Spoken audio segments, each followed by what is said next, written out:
You most probably know that multi-sampling anti-aliasing can be used to remove jagged edges from your game, and in many games you must have also noticed this, but what is actually happening in the background?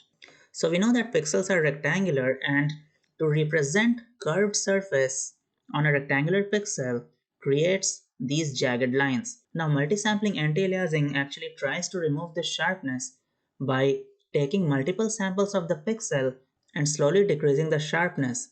This actually improves the visual quality and decreases the jagged lines in the games. So in Unity, we do have the multi-sampling anti-aliasing option over here. One is off and one is use graphic settings. So I'm going to show you the graphic settings.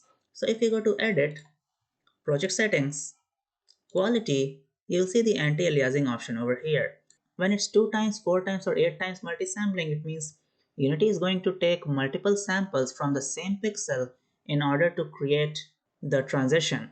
Generally, most games give the players the option to choose the multi-sampling option they would like to have. However, in different types of platforms, it's a good idea to have a base anti-aliasing setup, especially in VR, because in VR the jagged lines are very clearly visible. I will show you an example of this.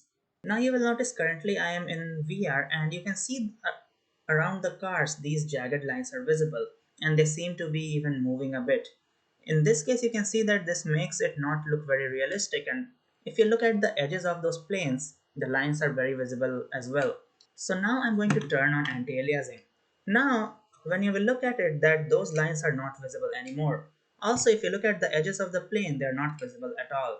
So this is what anti-aliasing does, and it can actually help you make your game look better. However, multi-sampling anti-aliasing is expensive and you should only use it when you need it.